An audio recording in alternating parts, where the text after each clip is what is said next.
18. novembrī Latvijas valstī 107 gadi, un 107 izcils personības, 107 izcili Latvijas cilvēki mums atbild uz jautājumu, kas tev ir Latvija?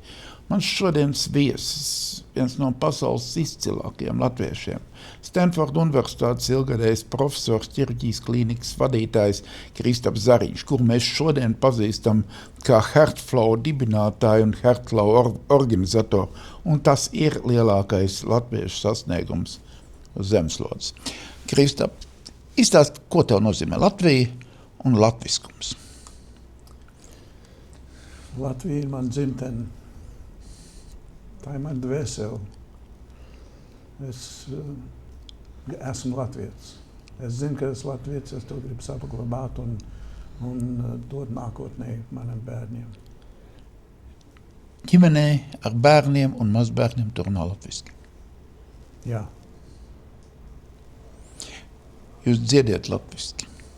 Jūs esat organizējuši viss tas ir Rietumkrasta dziesmu svētkus un daudz citas lietas. Neatkarīgi no tā, ka tu visu laiku esi darbā. Tu visu dienu operē un tev pietiek spēku arī citām lietām. Nu, man sieva ir kora diriģente. Un ja sieva saka, tu dziedās korī, tad tu dziedās korī. Tu kārtībā jābūt, jā. Nu labi, bet tik un tā par to latviskumu, ko nozīmē būt latvietim Amerikas Rietumkrastā. Maz taču latvieši salīdzinoši, ko var parunāt latviski.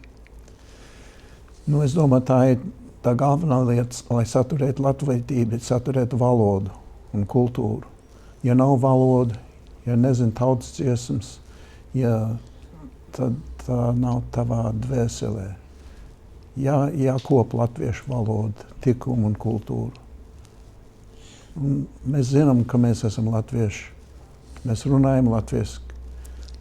Kad es uzaugu latviešu ģimenē, tēvs mācītājs, un mēs bijām tā kā mazā Latvijā.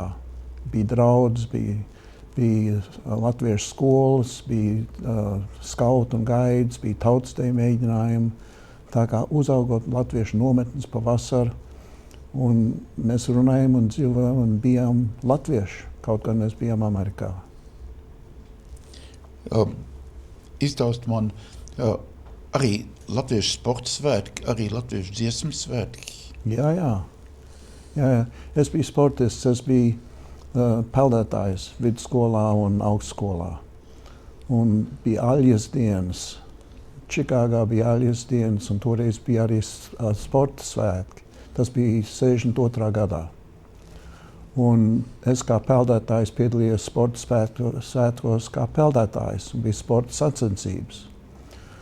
Un man bija jāpeld pret Jānu Konrādu, pasaules čempions, pasaules rekordists, Olimpiskais čempions no Austrālijas. Un es sacentos pret viņu. Man jāsaka, es ieņēmu 2. vietu. Bet pārējie neriskēja to darīt. Mēs bijām tikai 2 peldētāji. Viņš bija tik tālu man priekšā. Bet es dabūju medaļu ar 2. vietu, tā kā es biju ļoti lepns par to. Tu esi arī triatlonu mēģinājis un ļoti daudz citas sporta veids, neatkarīgi no tā, ka tev vienmēr ir bijis milzīgi liela darba slodze. Ko nozīmē domāt par sevi, ne tikai, bet arī par savu veselību un kustēties, un tai pašā laikā saglabāt latvietību, dziedāt korī un vispārējā? Sports ir veselība. Jākustās, jāvirmina. Ja grib spēku, tad ir jātrenējās. Tā kā, kad es biju medicīnas rezidents, vai ne? Tad no rīta līdz vakaram 24 stundas dienā ar pacientiem slimnīcā un tā tālāk. Un man bija jau 5 no rīta jābūt slimnīcā, lai apmeklētu pacientus pirms gāju uz operācijas zāli. Un ja es cēlos pusstundu agrāk un noskrēju pusstundu, tad man bija enerģija visu dienu. Ja es sestdienas pēcpusdienā tiek beidzot mājā no slimnīcas un aizēju paguļu, tad man svētdien es esmu tik noguris, neko nevarēju padarīt. Bet ja es aizgāju izskrēju, tad man bija enerģija. Tā kā tas dod tev spēku un izturību un veselību. Vai tu varētu izstāstīt par HeartFlow dažos vārdos? Tā ir šobrīd globāli nozīmīgākā latviešu, es gribētu teikt, ne tikai medicīnas sistēma, bet arī biznesa plāns. Nu, tas ir 40 gadu stāsts. Es uzsāku Čikāgas universitātē kā asinsvadu ķirurgs. Un man bija pacienti, kam bija miergarterijas problēmas, kāju cirkulācijas problēmas, aortas aneurismas, un mēs darījām vaļējas operācijas. Bet es arī gribēju zināt, kāpēc cilvēkiem ir šī slimība. Un vēl fanīs laikos 40 gadus atpakaļ vēl nezināju ļoti daudz par aterosklerozi. Un Čikāgas universitātē, ko es atrados, bija viena no 5 centriem visā Amerikā, kas pētīja aterosklerozes cēloņus. Holesterīnu, smēķēšanu un tā tālāk.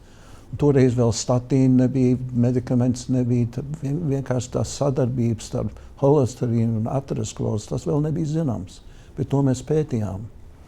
Un viena lieta pētot to, es darbojos ar patologu, Seymour Glagoff, pasaules slavens patologs Čikāgas universitātē. Un viņš kā patologs redzēja plātnītes, jo mirušos viņš autopsijas taisīja, vai ne? Un es kā ķirurgs redzēju operāciju zālē, jo es ārstēju tos asinsvadus. Un es teicu, kāpēc, ja holesterīns un asinsspiediens un diabēts ir tas iemesls un cēlonis aterosklerozi, kāpēc viņš notiek tikai vienā vietā? Kāpēc koronārā artērijā? Kāpēc miega artērijā tieši, kur ir bifurkācija, bet nevis tālāk un nevis tālāk? Kāpēc ne roka artērijās? Kāja artērijās ir, bet roka artērijas ne. Tu kustini rokas visu laiku, runājot, ēdot vai ne. Kājas tu kustini tikai, kad tu staigā vai skrien. Tā kā tā asins plūsma ietekmē, kur plātnītes lokalizējās. Un to mēs pētījām tagad laboratorijā, dzīvnieku eksperimentos un laboratorijā. Un mēs pierādījām, ka asins plūsma ir saistīta ar kuri aterosklerozes plātnītes rodās.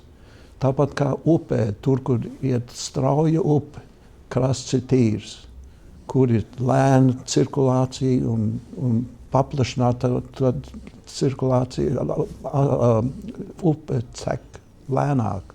Un tad viss atkritums sakrājās, vai ne, gar malu, vai ne, tur, kur ir upes ūdensplūsmas ir lēns, tur tie atkritumi ir. Un tā ir tā plātnīte, tāpat artērijās. Un tā mēs to attieksmi ar cirkulāciju un plātnītēm, aterosklerozes, mēs to pētījām tagad 17 gadus Čikāgas universitātē. Ja mums bija dzīvnieku laboratorija, mums bija visādi veidi, kā to pētīt. Tad es pārcēlos uz Stanfordas universitāti. Tur nebija dzīvnieku laboratorija, tur nebija nekādas lietas, kas man bija Čikāgā, bet tur bija arī inženieru skola. Tur bija jauna tehnoloģija ar datoru tomogrāfiju, magnētisko rezonanci. Tā bija pasaules centrs ar jaunu tehnoloģijas attīstību. Tad mēs pielietojām to jauno tehnoloģiju, lai pētītu to pašu asinsplūsmu problēmu. Bet ne mēs pētījām dzīvniekos, bet ar kalkulācijām, ar mākslīgo intelektu, kas tagad ir ļoti populārs. Un mēs pielietojam, mēs nevis mērījām, bet mēs matemātiski modelējām asinsplūsmu. Un tā bija tā pirmo reize, kas tas bija pasaulē darīts, ir Stanfordas universitātē. Bet toreiz vēl nevarēja redzēt ar datoru tomogrāfu, nevarēja redzēt sirds artērijas, jo sirds kustās. Ar katru pusi kustās. Un ja mēģina nofotografēt, kad kustās, tad neko daudz īsti neredz. Bet ja lieto daudz slāņu datoru tomogrāfiju, tad 64 slāņi, tad katrā ļoti asu bildi var redzēt. Un ja saliek visus tos dators kopā, tad tu redz 3 dimensijās.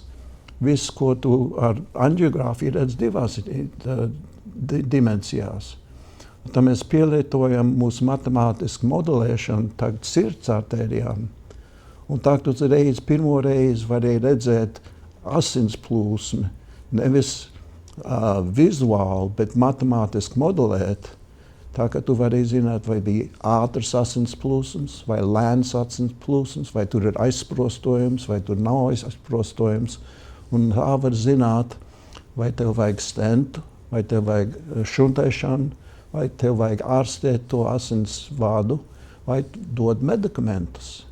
Un to tad pirmo reizi varēja redzēt, un tā mēs sākam darboties jau tagad 15 gadus, kamēr beidzot HeartFlow ir īstenībā.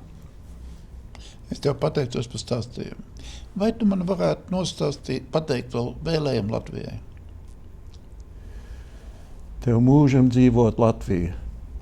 Es atbraucu tagad te uz Rīgu, un man ir krēkls no Garazara, kur mūsu mazbērni ir vasaras vidusskolā, kur ir Latvijas kolonija un centrs Mičigānas štatā Garazarā. Un man ir Garazara krēkls Dievam un Latvijai. Un tā ir Latvija, Dievam un Latvijai. Paldies tev.